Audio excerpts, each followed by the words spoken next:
네, 여러분 반갑습니다. 반갑습니다. 네, 이제 오늘부터 이제 오랫동안 바라던 그 유명한 인재록을 강의하도록 하겠어요. 여기 교재는 모비스님의 인재록 강의. 그래서 이렇게 돼 있어요. 책을 비춰볼까요? 네. 인재록 강의. 모빌스님 이렇게 돼 있죠. 예, 여기 이렇게 돼 있고 뒷면은 이렇게 돼 있어요. 그래서 이제 여기 출판사는 불광출판사 이렇게 돼 있습니다. 불광출판사 이렇게 돼 있어요. 그래서 이제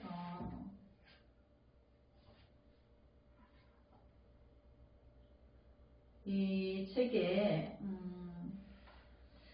모비스님의 양력에 대해서 잠깐 볼까요? 이제 현재 우리나라의 가장 이제 큰 스님의 강백이신 모비스님은 부산 법머사에서 여환 스님을 은사로 출가하셨고 해인사 강원을 졸업하였으며 해인사 통도사 등 여러 성원에서 10여 년 동안 안거하였습니다. 그 후 오대산 월정사에서 탄호 스님을 모시고 경전을 공부한 스님은 탄호 스님의 법맥을 이은 대강백으로 통도사, 법머사 강주, 조계종 승가대학 원장, 조계종 교육원장을 역임하며 현재 법머사 승가대학장으로 후학을 지도하시면서 많은 집필 활동과 아울러 전국 각지 법회에서 불자들의 마음의 문을 열어주고 있습니다. 이렇게 이제 모비스님의 양력이 잠깐 양력을 소개하고 스님께서는 일반인들이 불법이 어려워서 너무나 난해하여서 일반 불자들이 공부하기 어려움을 아시고 강의로서 아주 이해하기 쉽도록 이해를 도와서 강의를 해주신 책들이 무수히 많아요. 앞으로도 스님은 모비큰 스님께서 강의하신 강의를 이제 여러분들에게 큰 스님의 강의를 다시 한 번 더 또 강의하도록 하겠습니다. 이제 서 이렇게 해서 이제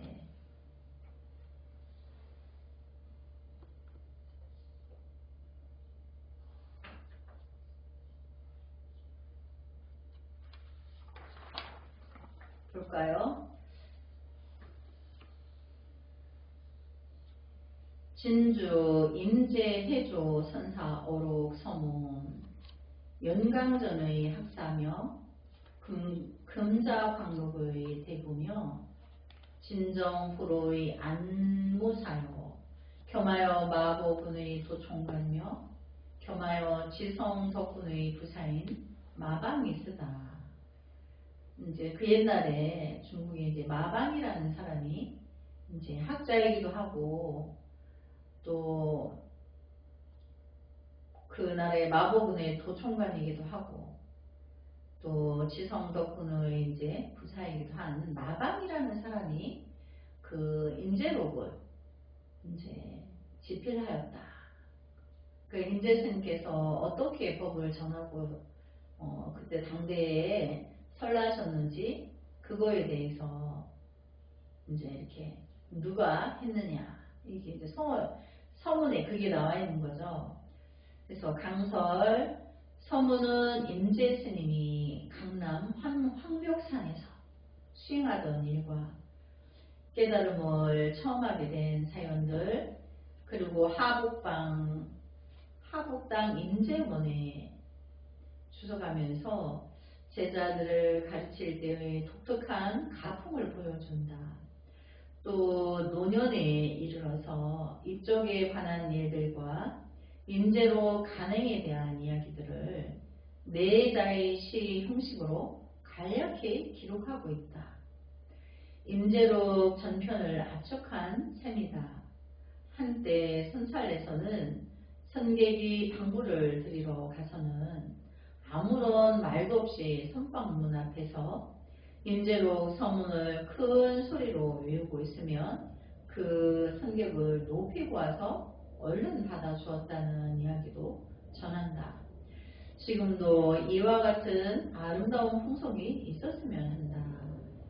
이렇게 돼 있죠. 그래서 이제 임재스님은 얼마나 임재스님의 그 제도법이 독특하고 특별한지 스님들이 이제 공부하러 이제 선방에 들어갈 적에 선방의 입장에서는 저 스님이 공부할 사람인가 아닌가를 이렇게 가늠하기가 어렵죠. 외모만 보고는. 그래서 아무나 이제 그 선방에 들어오면 이제 참선하고 수행 정진을 하는데 그 한 분이 들어오면 먹고 자고 입고 이제 여러 가지 모든 것을 보충해 주어야 되는데 그게 아무나 드릴 수가 있는 게 아닌 거죠. 그랬는데 이제 그 선방 앞에서 이제 이렇게 외쳤다는 거예요. 진주의 임재 휴천사 어록 서문 해가지고 이 서문을 이제 큰 소리로 외웠다는 거죠. 연간전의 학사며 금정 강록의 대보며 진정부로의 안무사요. 겸하여 마고군의 도청관며 겸하여 지성덕군의 부사인 마방이스다. 이렇게를 외우면 있으면 이 사람이 높은 그 도의 경지를 가늠하고 있구나. 그래서 얼른 받아주었다. 그 말인 거예요.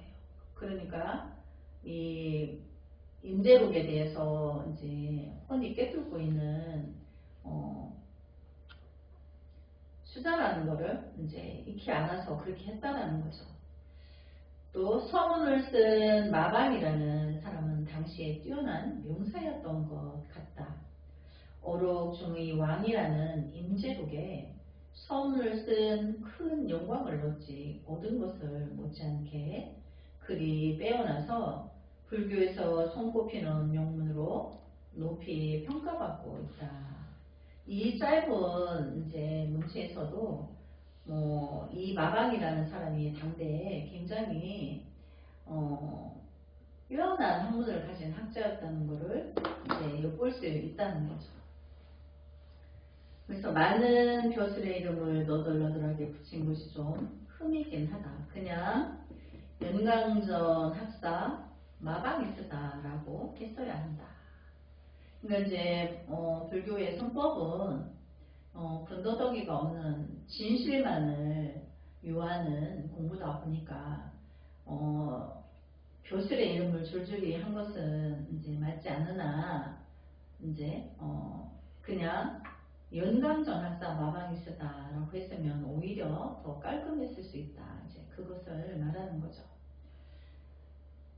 임재 스님은 황벽 스님에게 일찍이 매손 몽둥이를 얻어맞았다. 그리고는 대우 스님 옆구리에 비로소 주먹질을 할 수 있었다. 이렇게 돼 있죠. 네, 강서를 볼까요? 번개불 속에서 황벽 스님은 불조의 용광로를 열어두었다. 그러니까 이제 우리가 쌍차 쌍조를 공부했죠. 도노이토 문론에서. 네. 쌍차 쌍조의 찰나에 내가 안이비설신의 6군 60, 70, 80을 찰나에 끊고 끊는 찰나에 나의 불성을 바로 만나게 되는 것도 이제 번개불 속에서 이제 그걸 번개불에 비유한 거예요. 쌍차 쌍조를. 그래서 황벽 스님은 불조의 용광로를 열어두었다. 그러니까 찰나에 성불하는 도노법을 이제 황벽 스님이 제자들에게 공부하는 그 그 선방의 수자들에게 그것을 열어놓았다. 그래서 불조의 용광로를 열어두었다. 이렇게 그러니까 부처님의 진실한 그 진리를 용광로에 비유한 거죠. 그러니까 우리가 내 안의 자성을 만나기만 하면 내 안의 불성이 대자대비하여서 그 지혜로 중생의 미혹을 향한 연민이 용광로처럼 그렇게 뜨겁고 그렇게 깊은 그 미혹을 연민함이 그렇게 뜨겁다는 걸 이야기하는 거예요. 그래서 임재 스님은 처음으로 그 용광로에 들어가는 것이다. 또 대오스님에게는 우주적 생명 대기 대용을 들어 보였다. 그럼 이제 처음에 그 문구가 임재 스님은 황벽 스님에게 일찍이 매서운 몽둥이를 얻어맞았다. 이제 이 뜻은 임재 스님이 스승인 이제 황벽 스님에게 황벽 스님에게는 목주 스님이라는 그 원주의 삶을 살고 있는 목주 스님이라는 스님이 계셨어요. 근데 이제 목주 스님이 깨달으신 분이에요. 그래서 임재가 들어와서 선방에 들어와서 이제 참선에 들어있는데 그 이제 깨달으신 분이다 보니까 목주 스님이 볼 때 임재가 황벽인 스승인 황벽 스님에게 한 번만 가서 스승이시여 불법의 대의가 무엇입니까? 이렇게 물어만 보면 될 것 같은데 이제 계속 참선만 하고 있는 거예요. 아주 깊이 너무너무 잘하고 있는 거예요. 근데 이제 거기에는 임재 스님만 대중이 있었던 건 아니죠. 여러 대중들의 무리 속에 황벽 스님 문화에는 수백 명의 문화생들이 있었어요. 근데 그 중에서도 임재 스님이 더더욱 그 이제 참선을 잘하고 있었던 것을 목주 스님이 이제 아시는 거죠. 그래서 거진 때가 다 되었는데 하루는 이제 목주 스님이 임재 스님한테 그런 거예요. 이제 너가 스승님께 가서 불법의 대의가 무엇인지 한번 여쭤봐라. 그러니까 이제 임재 스님은 두려워서 아니 나는 아직 좀 덜 된 것 같다. 이제 자신이 없어 하니까 목주 스님이 권해요. 그래서 오늘은 한번 꼭 가보아라 이렇게 목주 스님이 권하게 되죠. 이제 그런 내용이 이제 다른 임재로 강의해 보면 그런 내용이 이제 세밀한 내용들이 있어요.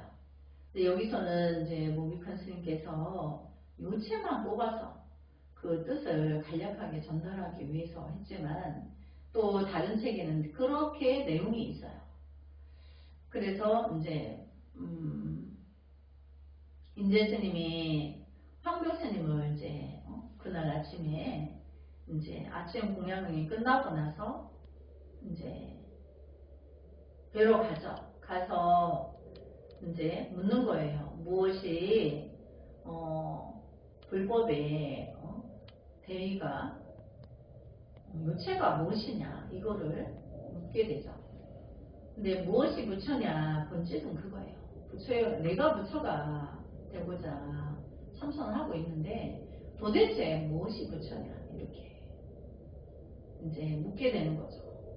그랬더니 그 질문을 듣자마자 황벽 스님은 임재에게 방망이로 20방을 날려요. 그러니까 이제 20방을 맞고 자기는 뭐가 뭔지 모르는 거예요. 나는 불법의 대의를 물었는데 스승님이 나에게 방망이로 나를 20대를 이제 맞았으니까. 그래서 이제 목주 스님에게 가져. 내가 불법의 대의를 물었더니 스승님께서 나를 20방을 때려주셨다. 그러니까 이제 목주 스님은 이제 아시는 거죠. 왜 황벽 스승께서 임재에게 왜 방을 날렸는지를 아는 거예요. 알지만 임재가 못 알아차렸잖아요. 그가 무엇을 못 알아차렸을까요?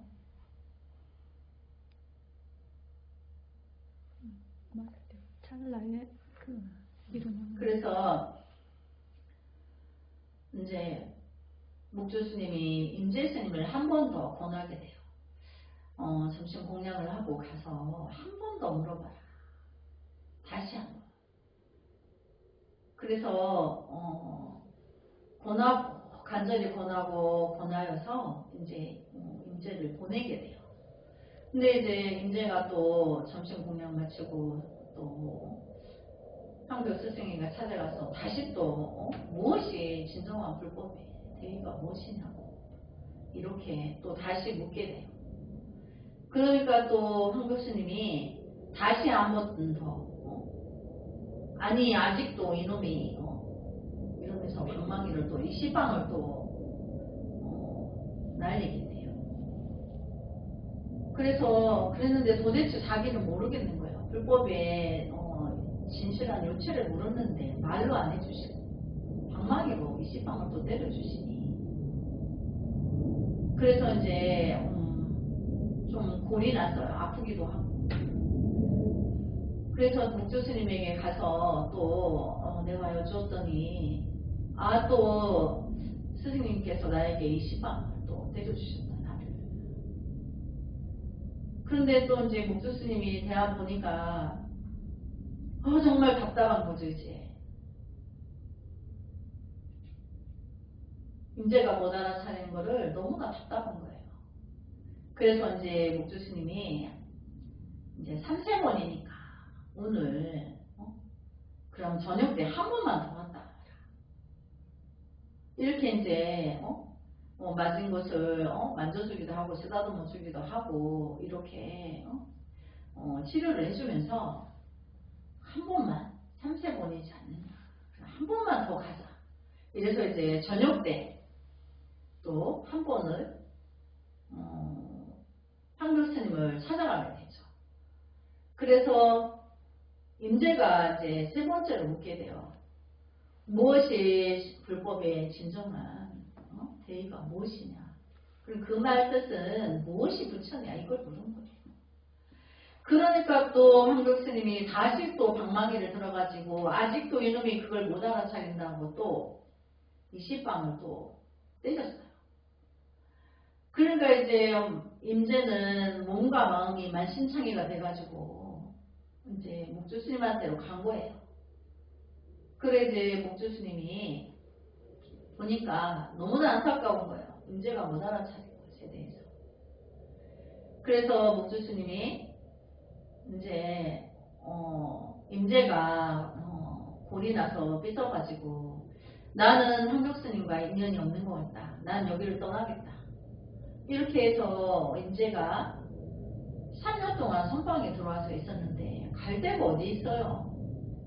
저렇게 가겠다고 하니까 이제 목주 스님이 이제 황벽 스님께 이제 말씀드린 거죠. 어디 갈 거처를 어디로 가라고 이야기해 주십시오. 이렇게. 그러니까 이제 황벽 스님이 이제 비유하자면 여기서 한 2km 정도에 되는 그 거리에 이제 자기와 도반인 스님이 대우 스님이라고 또 대우 스님도 깨달은 도인이에요. 그 대우 스님이 이제 그쪽에 상주하고 계셨어요. 그래서 이제 이 저녁에 지가 집을 나가겠다 하니까 절집을 나가겠다고 하니까 이 문화에 내가 맞지 않는 것 같다고 해서 나간다고 하니까 대우 스님한테로 가보거라 이렇게 이제 말을 전하게 돼요. 그래서 목주 스님이 이제 임재 스님한테 보내서 임재 스님이 대우 스님에게 가게 되죠. 근데 이제 대우 스님이 해가 졌는데 임재가 자기에게 찾아온 거예요. 그래 이제 대우 스님은 우리 거기 도반의 황벽의 문화에 가장 수승한 그 수행을 잘하고 있는 사람이 임재인데, 그래도 황벽 스님이 임재 스님은 그렇게 이제 마음이 아끼고 자랑스러워하고 있는데 수행을 잘해서 이 해가 졌는데 대우 스님이 찾아왔으니까 대우 스님이 도인인지라 필시 무슨 용고가 있구나 이렇게 해서 이제 마음을 이제 다잡고 너가 어찌하여서 여기 왔느냐 이렇게 묻게 되죠. 이 시간에. 그러니까 이제 임재가 말하기를 나는 이 황벽 스님하고는 인연이 없는 것 같습니다. 그래서 어찌하여서 그러냐 하니까 내가 아침에 불법의 대의를 무엇이 부처냐고 물었더니 20방을 맞고, 또 점심때 가서 또 물었더니 20방을 맞고, 저녁때 가서 물었더니 또 20방을 맞았다. 그러니까 이제 그 말 끝에 대우 스님이 그러시는 거예요. 너의 스승 황벽이 너를 그렇게 너를 두고 자비하여서 너를 아껴서 너에게 그렇게 너를 아끼고 널 뜨겁게 자비하여서 너에게 그렇게 자비를 베풀었단 말이지. 이렇게 이야기하는 거예요. 황벽은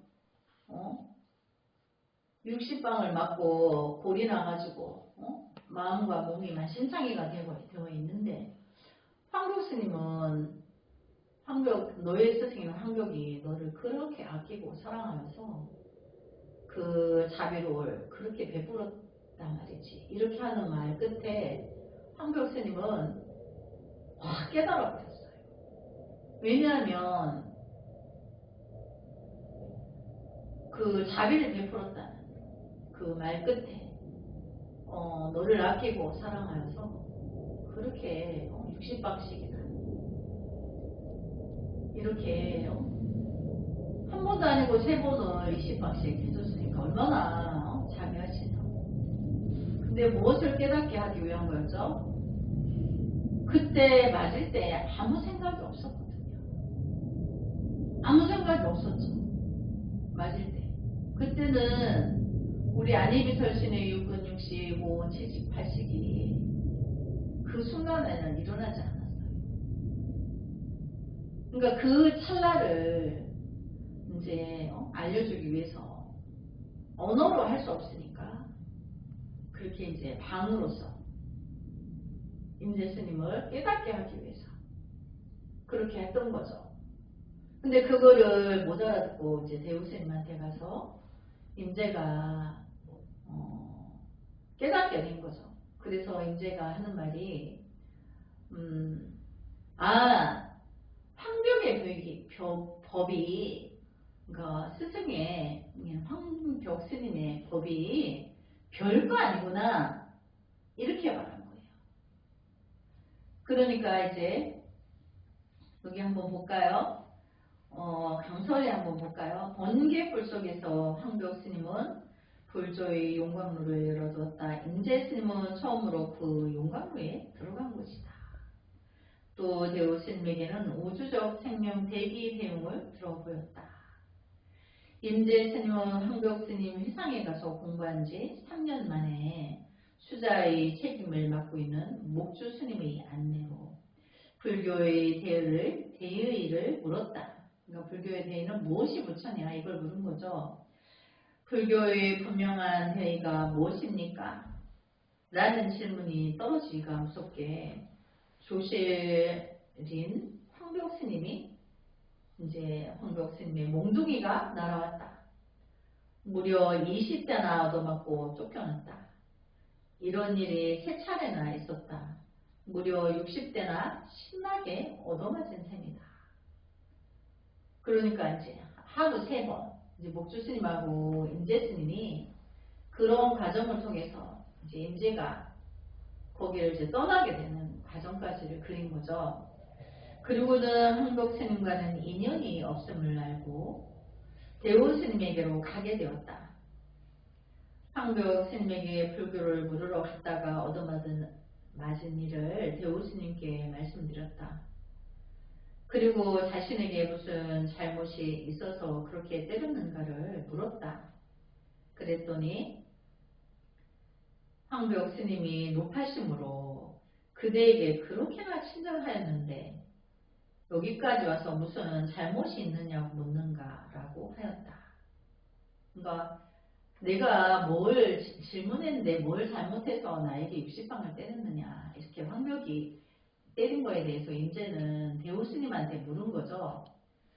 그러니까 이제 대우 스님이 이제 높아심으로 너에게 그렇게 자비하여서 너에게 친절하게 너를 아껴서 너에게 그렇게 자비를 베풀었단 말이지. 이제 이렇게 말씀하신 거죠. 그런데 자비를 베풀었는데 네가 여기까지 와서 무슨 잘못이 있느냐고 묻느냐. 잘못이 물을 단계가 아닌 거죠. 그래서 그때 이제 대우 스님의 한 말씀에 이제 임재가 크게 바로 깨달았다. 왜냐하면 60방을 맞을 때 자기가 아무 생각이 없었던 거예요. 그 순간만큼. 그 자리를 알려주기 위해서 방을 쓰신 거죠. 그러니까 이제 한 번도 아니고 3번을 해주셨으니 얼마나 자비하죠. 근데 그거를 못 알아차리고 인연이 없다고 이제 삐져서 대우스님에게 온 거죠. 그래서 임재 스님은 그 말에 크게 깨달았다. 그리고는 황벽의 스님의 불법이 간단하구나. 별거 아니구나. 이제 이렇게 말을 합니다. 그랬더니 대우 스님은 당장에 멱살을 잡고 이제 별거 아니라고 간단하다고 했다고 대우 스님이 이제 임재의 멱살을 붙잡고 이 오줌싸기 어린 놈이 황벽 스님에게 쫓겨와서는 방금 무슨 잘못이 있어서 그렇게 때렸는가라고 하더니 지금은 도리어 황벽 스님의 불법이 간단하다고 말하느냐. 그러니까 별거 아니라고 말하는 거에 대해서 이제 대우 스님이 임재 멱살을 붙잡고 이제 따지는 거죠. 그러니까 이제 대우 스님은 왜 그렇게 했겠어요? 임재가 별거 아니게 간단하구나. 왜 맞는 순간에 아무 생각이 없었는데 그 법을 전하기 위해서. 그러니까 간단하죠. 너무나 간단하죠. 어려운 것도 아닌데 자기가 못 알아차렸을 뿐인 거죠. 그거를 이제 대우 스님한테 와서 알아차렸다는 거예요. 그래서 이제 여기서 보면 대우 스님께서 이 오줌 싸기 어린 놈이 황벽 스님에게 쫓겨와서 방금 무슨 잘못이 있어서 그렇게 때렸는가라고 하더니 네가 방금 그렇게 물었는데 이제 말해줬더니 별거 아니고 간단하구나 이렇게 하니까 이놈이 정말로 알았나 뭘 모르고 하는 소린가 이제 점검하기 위해서 이렇게 하시는 거예요. 그래서 이제는 도리어 황벽 스님의 불법이 간단하다라고 말하는가 너는 무슨 도리를 알았는가 빨리 말해보아라 이제 멱살을 붙잡고 너가 뭘 알았는지 어서 말을 해봐라 이제 이렇게 다그치는 거죠. 정말로 알았는가 점검하기 위해서. 그러자 임재스는 대우스님의 옆구리를 주먹으로 3번 쥐어박았다. 그러니까 옆구리에 우리 갈비뼈가 있죠. 갈비뼈를 이렇게 밑에서 위로 걷어치면 숨을 쉴 수가 없어요. 우리 거기 운동하는 복싱 선수들이 상대방을 주먹으로 그 글러브를 끼고 어퍼컷이라는 게 그 밑에서 위로 올려치는 거예요. 갈비뼈. 그러면 맞게 되면 숨을 못 쉬게 돼요. 근데 이제 그게 그 운동선수들은 글러브를 끼죠. 근데 그거를 안 끼고 때렸을 때 어떻게 될까요? 굉장히 아프단 말이에요. 그렇게 3번 대우스님 옆구리를 3번 박았다는 거예요. 그러면 그때 너무 아파서 정신을 못 차리고 숨쉬기도 어렵고 고통이 따르니까 아무 생각이 없거든요. 그러니까 자기가 방을 맞을 때도 아무 생각이 없었잖아. 그죠? 근데 대호스님께 이제 3번 옆구리를 지어박으니까 대호스님도 아무 생각이 없었겠죠. 그래서 대호스님이 이제 3번 지어박았다. 그랬더니 대호스님은 잡고 있던 멱살을 밀쳐버리고 너희 스승은 황교스님이다. 나와는 관계가 없다라고 하였다. 이제 왜냐하면 이제 그때 이제 그 어퍼컷을 3번 맞을 때 대호스님은 이제가 이제 깨달았구나 이걸 점검하신 거예요. 이제 알았어. 그러니까 너의 스승은 황벽이지 내가 아니다. 이렇게 이제 분명히 말해주는 거죠. 그래서 천하에 대해 선지식은 황벽스님은 불교를 모르는 것에 대하여 몽둥이로 사람을 한 번에 20대나 후려쳤다. 3번에 걸쳐 무려 60대를 그렇게 불교를 열어주고 보여주고 깨닫게 해주고 들어가게 하였다. 그 일에 대하여 그토록 노타심으로 친절하게 가르쳐 주시더란 말인가 라고 하신 대호스님의 말씀은 더욱 숨이 막히다. 그렇죠. 이제 뭐 때문에 나를 부처가 무엇이냐고 물었더니 왜 이렇게 나를 20방씩 3번이나 때렸는가라고 물으니까 이제 이렇게 그토록 높아심으로 너의 황벽이 너를 그렇게 아껴서 친절하게 자비하여서 너에게 그렇게 베풀었단 말이지. 이제 이 말이 숨 막힌다는 뜻인 거예요. 그러니까 선지식들은 그 말을 미처 중생들은 분별로 떨어져 있어서 맞아서 분하고 화나고 이렇게 이제 통팔식이 왕왕한 그 자체를 한순간에 한마디로 그걸 걷어주신 거죠. 너의 황벽이 너에게 그렇게 너에게 너를 아껴서 너에게 자비를 베풀었단 말이지. 자기는 지금 맞아서 열이 한가득 올라있는데 자비를 베풀었다는 것이 숨 막힌다는 뜻인 거죠.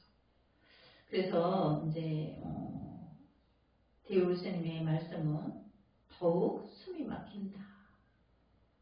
정말 숨이 막히는 순간이죠. 네, 그래서 오늘 이제 임재록에 임재 스님과 이제 대호 스님의 만남에 대해서 이렇게 부연 설명을 통하여서 여러분이 더 쉽게 알아들을 수 있도록 강의를 하고 또 다음 시간에 이어서 하도록 하겠습니다. 성불하지 않겠습니다. 나무 소가모니불